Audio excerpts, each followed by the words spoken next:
जब सत्ता में बैठा व्यक्ति शब्दों को हथियार बना ले तो अदालत को आगे आना ही पड़ता है। नमस्कार, मेरा नाम है चेष्टा नागर और आप देख रहे हैं द हिंदी टॉप। आज बात असम के मुख्यमंत्री हिमंता बिस्वा शर्मा की।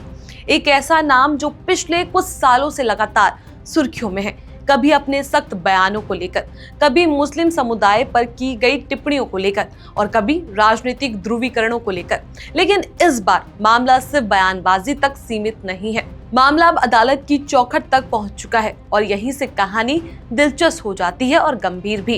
गुवाहाटी हाईकोर्ट ने हिमंता बिस्वा शर्मा के कथित विवादित बयानों को लेकर नोटिस जारी किया है। अदालत ने कहा है कि उनके बयान विभाजनकारी स्वभाव दर्शाते हैं। यानी कोर्ट ने पहली नजर में माना कि ये मामला हल्का नहीं है। सिर्फ मुख्यमंत्री ही नहीं बल्कि भारत सरकार, असम सरकार और राज्य के डीजीपी को भी नोटिस भेजा गया। अगली सुनवाई अप्रैल में होगी। अब सवाल उठता है कि आखिर ऐसा क्या हुआ कि मामला हाईकोर्ट तक पहुंच गया। दरअसल पिछले कुछ महीनों से हिमंता बिस्वा शर्मा पर आरोप लगते रहे हैं कि उन्होंने मुस्लिम समुदाय, खासकर बांग्ला भाषी मुसलमानों के लिए इस्तेमाल किए जाने वाले शब्द मियां को बार बार अपमानजनक तरीके से इस्तेमाल किया। जनवरी में एक बयान में उन्होंने कथित तौर पर कहा कि जो मियां मुसलमानों को परेशान कर सकते हैं वह करे। उन्होंने ये भी कहा कि रिक्शे का किराया 5 रुपए है तो 4 रुपए दो, वोटर लिस्ट में आपत्तियां दर्ज कराओ, अतिक्रमण हटाओ ताकि ये असम छोड़ दे। ये बयान सोशल मीडिया पर तेजी से वायरल हुआ।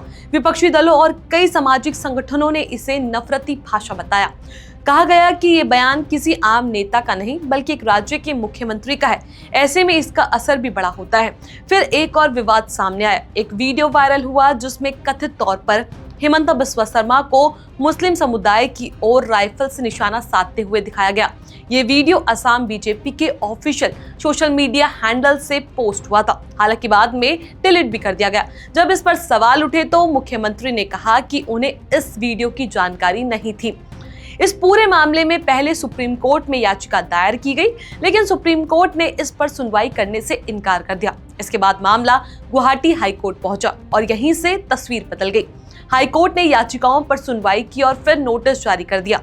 ये सिर्फ एक कानूनी नोटिस नहीं है, ये एक संदेश है। अगर कोई भी संवैधानिक पद पर बैठा व्यक्ति ऐसी भाषा का इस्तेमाल करता है जो समाज को बांट सकती है तो अदालत चुप नहीं रहेगी। अब राजनीति की बात करें, हिमंता बिस्वा शर्मा लंबे समय से अपनी आक्रामक शैली के लिए जाने जाते हैं।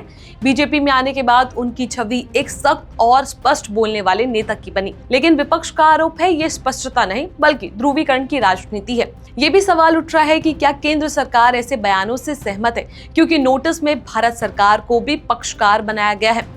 यानी मामला सिर्फ राज्य तक सीमित नहीं रहा। हिमंता बिस्वा शर्मा ने सफाई देते हुए कहा कि उनके बयान हमेशा संवैधानिक दायरे में रहते हैं।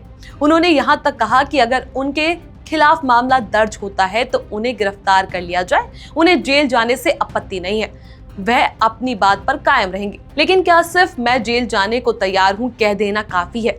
क्या एक मुख्यमंत्री को ये नहीं सोचना चाहिए कि उनके शब्द लाखों लोगों के मन में क्या असर डालेंगे? भारत का संविधान हर नागरिक को समान अधिकार देता है, धर्म, भाषा या समुदाय के आधार पर भेदभाव की इजाजत नहीं देता।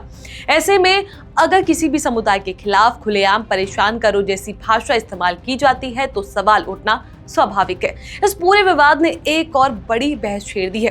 क्या राजनीतिक फायदे के लिए समाज को बांटना अब सामान्य हो गया है? क्या चुनावी गणित के लिए ऐसी भाषा इस्तेमाल करना आसान हो गया है?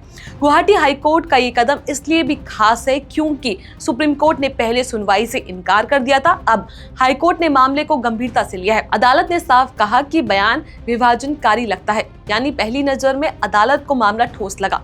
अप्रैल में अगली सुनवाई होगी, तब तक सरकार और मुख्यमंत्री को अपना जवाब दाखिल करना होगा। ये मामला सिर्फ हिमंता बिस्वा शर्मा का नहीं, ये उस राजनीति का आईना है जिसमें शब्दों की गर्मी से समाज का तापमान बढ़ जाता है।